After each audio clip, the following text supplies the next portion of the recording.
Welcome into the Paul Farrington Show. Paul, joined by Robert Ziggy Ziegler at the University of Virginia. It's good to have you back, Ziggy. It was really hard without you today, by the way. I hope you know that. I mean, I know. This is why you handed me the record-breaking deal. I'm the thing that keeps the show together. You are. Unironically, you are. People on Reddit say, I tune in for Ziggy. And like Jack and I understand that. So it's good to have you back. Yes, this is why we pay you the Jordan Love contracts. And we weren't anticipating going tonight either. Like this was not a show that we were planning on doing. But as the Bengals Commanders game is going on here, every time I look over at the screen, I'm saying, holy crap, Jayden Daniels. Like what is happening here? And that just continued throughout the entire game. And the Commanders wound up winning 38-33, moving to 2-1 on the season. Like out of nowhere, like Jayden Daniels just has the unbelievable night. 21 for 23, 254 yards, 2 touchdowns. He adds in 39 on the ground and another touchdown. I mean, he made play after play that just left your jaw hanging open. I mean, Bears fans around the country have to be watching this right now saying, why me? Like how is Caleb doing nothing? And this guy is lighting up Monday Night Football, 91% completion percentage.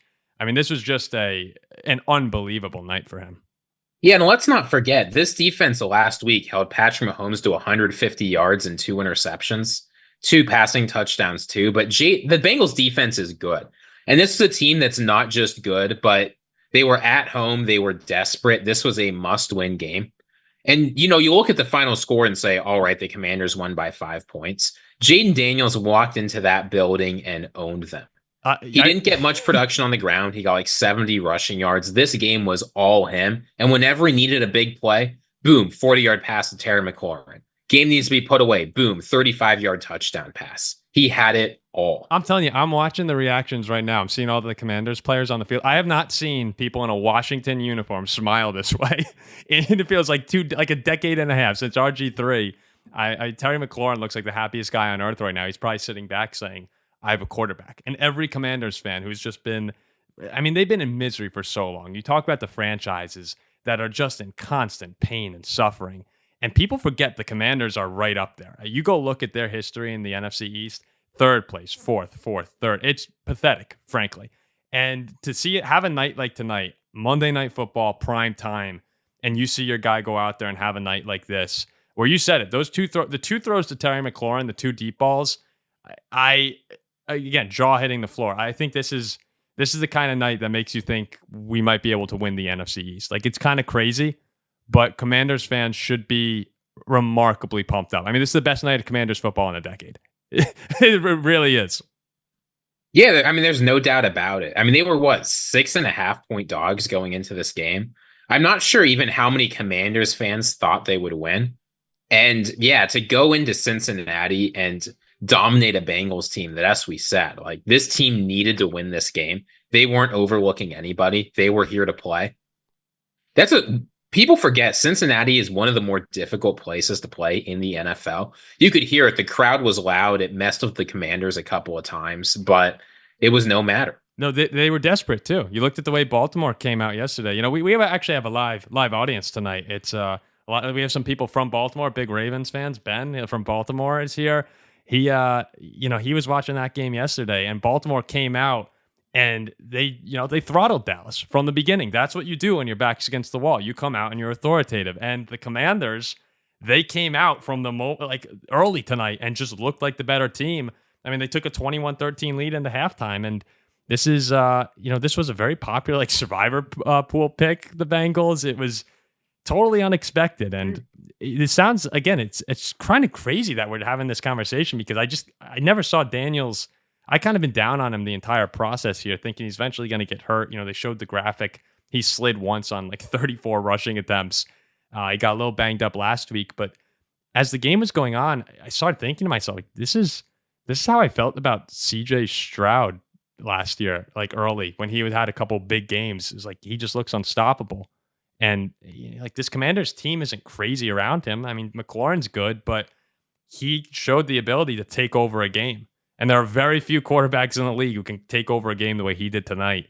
It was crazy. I mean, it was mind blowing. And I don't want to sit here and just go crazy on Jayden Daniels for 10 minutes, but it was really that good of a night. It's hard not to. I mean, the thing that strikes me the most is you said everyone on the Commanders sideline seems thrilled, and that's true. But one thing they don't seem to be is surprised. It seems like within the building, I mean, the Commanders locked in on Jayden Daniels months before the draft, and a bunch of teams tried to trade up and get him. The Commanders said no. Yep. You've seen like there have been a lot of on a lot of teams with these rookie quarterbacks, players have gotten very impatient around them, right? They've been wanting results immediately. Commanders players, it's been different. It seems like they've known the whole time that they have somebody special in the building. And tonight, to my surprise, we were able to see exactly what they've been saying for months and months and months, that Jayden Daniels very well could be their next franchise quarterback. Well, Brian Kelly, and we have mixed thoughts about Brian Kelly as Notre Dame fans ourselves. And, LSU's had their ups and downs since he's gone over there.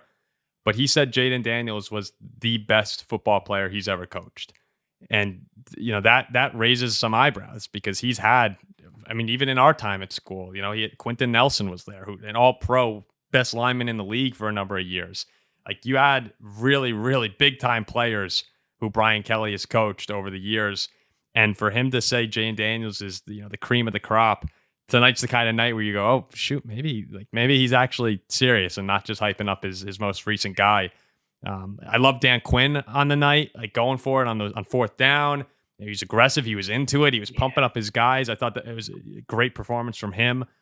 This was the best night of Commanders football in a long, long time, all around. And I think it's still a good win. In Cincinnati, like you said, Joe Burrow. It's not like they went into New England or Cleveland, and beat a really struggling team. Some people are gonna be mad I say New England just because the Jets crushed them, but no, they're like, this was a good win against the Bengals team. That talk about a disappointing performance at this point, start to the season. At some point, you can't. The Bengals consistently find ways to improve as seasons go on, but you can't start off 0-2, 0-3 every year. Eventually, it gets to you. Yeah, only one team in NFL history has made the playoffs starting 0-3. The Bengals, if any team was going to be them, it'd be the second. But it's hard for me when you start 0-3 in a tough division with a schedule that's got a lot of tough games on it. I kind of don't. They had to win this one in a tough right. The Commanders are a team you have to beat. We said early this season before it started that we were not going to be the show that gives up on Cincinnati because we did it last year. I think we had a video come out that said they're doomed. I'm pretty sure that was the quote. They're doomed through 5 weeks. And, they came back, proved us wrong. They go to the divisional round and Joe Burrow is awesome.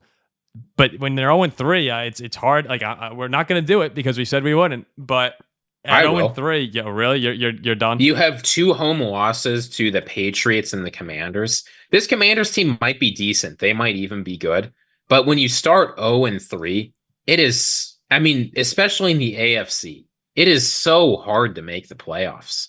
They have their next 5 games. They have at Carolina, hosting Baltimore, at the Giants, and at the Browns. So 3 on the road. They're not crazy. The Panthers, Giants, and Browns are the road teams. Then they host the Eagles. So you got to go at least 3-2, but then you're still 3-5. That's an uphill battle.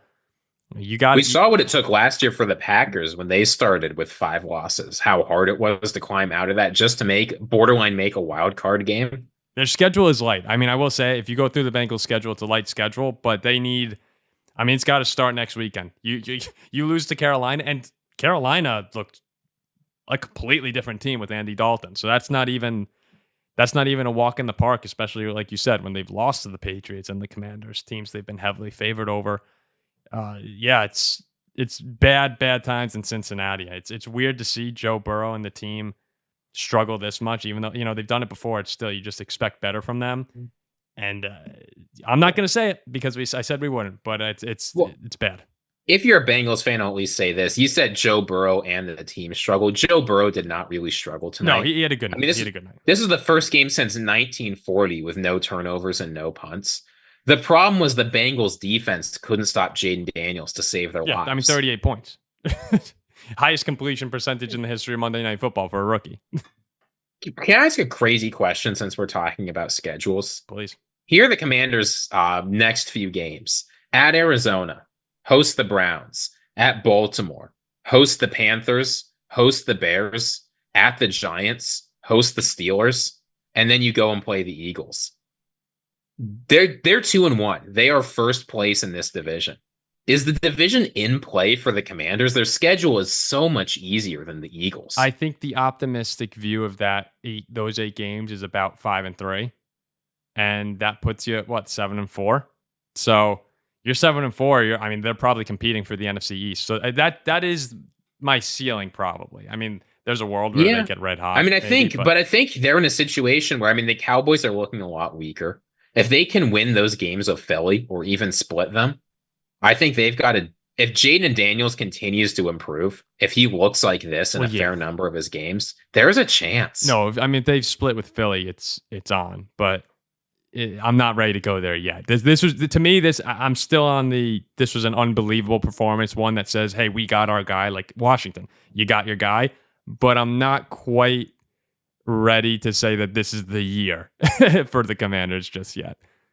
But man, it was awesome. I mean, right now, like after a night like tonight, if I said to you, you want Jayden Daniels or Anthony Richardson, what do you say? I mean, there's no question it's Daniels. Through his first 3 games, he's thrown for what, 650 yards, 2 touchdowns, no interceptions, put up another few hundred on the ground. He's looking like what Anthony Richardson was promised to be from day one. Could you imagine if you told Commanders fans before their opening game, you said, hey, you can sign right here, and Jayden Daniels outperforms Anthony Richardson through 3 games, like drastically. Every single Commanders fan signs up for that. It's a Commanders fans. I will say this: they were one of the teams I made fun of this offseason. The fans knew. I'm not sure they knew, because I'm not sure their belief was justified. But they believed that Jayden Daniels and this team would be competing for the division, and they did. Dude, look at the NFC here: Commanders, Vikings, Seahawks.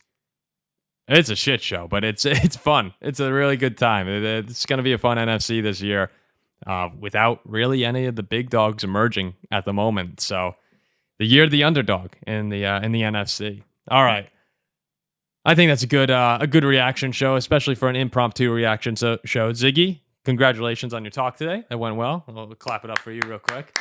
And yeah, we'll be back with a lot of Week 4 content. Vikings Packers this week, big game. We're going to get ready for that one, and we'll see you next time.